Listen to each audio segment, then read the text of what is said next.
KFC released their own console. Because why not? It's 2020, right? Let's watch the trailer. There's a reason mankind didn't peak with the discovery of fire, or the invention of the wheel. Oh.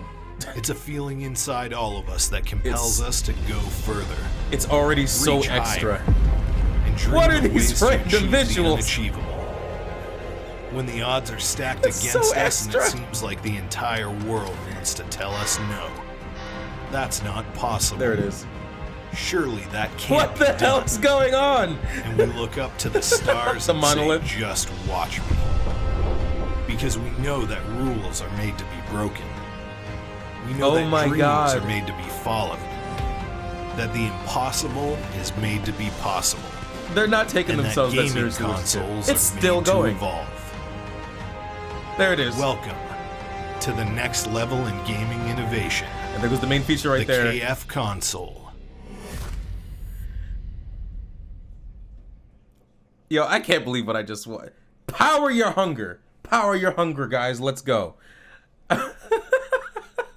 What the actual fuck is going on this year? That has to be the most over-the-top, most extra commercial I've ever seen, and I fucking love it.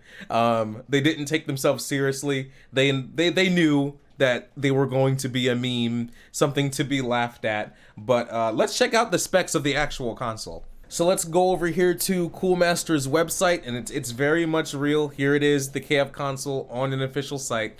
And it says here, VR ready, ray tracing, 240 frames per second with up to 240 hertz output, 4K TV gaming, and oh man, I'm still stuck on the trailer, and I can't believe what I'm looking at right here.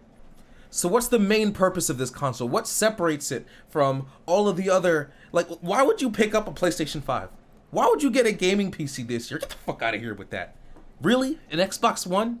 There's the KF console right here, bro. And it says here, world's first built-in chicken chamber. Never risk letting your chicken go cold again thanks to the patented chicken chamber. Utilizing the system's natural heat and airflow system, you can now focus on your gameplay and enjoy hot, crispy chicken between rounds. What more could you ask for? But I gotta give it to them, I'm actually having a lot of fun even talking about this, doing this segment here. Only the best, housed in a custom Cooler Master NC100 chassis. We needed something small but mighty, and that's just what we got. At the heart of this beast of a machine is the Intel NUC 9 Extreme Compute element, keeping space down and driving performance that mere mortals could only dream of. Never miss a shot, discover a level of gameplay you didn't even know possible, bruh. Asus powered graphics that runs buttery smooth, keeping tearing and frame drop a thing of the past. With a first of its kind hot swappable GPU slot, the KFC console will stay the most powerful console for generations to come. It also comes with 1 terabyte of storage using a Seagate NVMe SSD. So it's definitely built more like a PC than an actual console, which begs the, I'm very curious as to if it's going to get any exclusives. Could you imagine, like, KFC exclusive games? Oh my god. Now let's talk about the main reason to pick up this console, their main selling point, and that's the built-in chicken chamber, where you can you can open up your console and place your chicken, or I guess you can put any food in there, which immediately raises questions like, don't you have to wash it? And then washing it and leaving a little bit of water in there, wouldn't that damage your console? Crumbs from chicken or whatever other food, I imagine that could damage the console. Food grease could damage the console. Wouldn't that be a fire hazard at that point? And there's the more pressing matter that I would have to get up to go get the food from my console, which is not something that I'm doing. If I'm setting up to play a game, usually I make food in advance and then I eat, or I have it like right next to me. I am not getting my fat ass up to walk to the console, to open it up, to get food, and then go sit back down with my greasy ass hands now and then touching all over it's not happening. The big question for me was answered. There is no separate heating component to this, which I thought there would be, and that was very troubling, because if that were to be true, I feel like the heat would just damage the internal components of the console, causing console failure. The entire reason PCs and console expel the heat that the internal components of the system produce is because the heat will damage the internal components, which then damages the, you know, the console itself, and overall ruining your experience with the console, or just ruining the console entirely and leaving it unplayable or useless. So even though there is no external component that's creating the heat, I do very much worry about it utilizing the heat that's supposed to be expelled and keeping it in.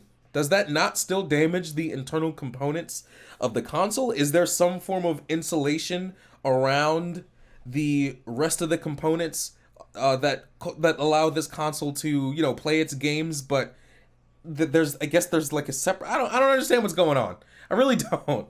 I'm not seeing how this console doesn't damage itself. But we do need to talk about something important here. This console is actually pretty fucking good. This brings me over to The Verge's article, who was actually able to play and test this console. And it reads here, I was able to run modern AAA games at 1440p resolution and ultra graphics settings and still maintain well above 60 frames per second. Games like Shadow of the Tomb Raider managed 70 frames per second with DLSS enabled, while Forza Horizon 4 was able to average 93 frames per second in its benchmark tool with all graphical settings turned to max. Star Wars Battlefront 2 ranged between 60 and 80 frames per second, depending on how many players were on screen, while Red Dead Redemption 2 hovered around 39 frames per second with all of its graphical goodies enabled. So the way they did that trailer, they knew they were going to be memed and they knew they were going to be laughed at, but with what's inside of this console, they're not playing around here. As good as all that sounds though, I really do worry about the retail price of this KF console, because apparently the Nook 9 Extreme costs $3,100 alone. Another potential issue that I'm looking at is these fans at the very top of the console with this huge flat surface due to this bucket shape. I worry that this is just going to be an area that's going to collect so much dust, and everything is just going to get inside of your console and not only just have it build up of dust and cause your machine to slow and cause internal issues, but the whole point of this console is to trap heat, is to all the heat that usually gets expelled, it keeps it in.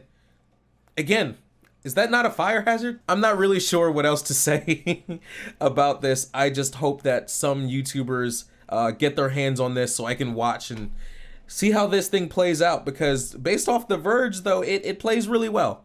But I can't wait to see it. I wish I just had expendable money to purchase one on my own just to mess around with it, but I don't.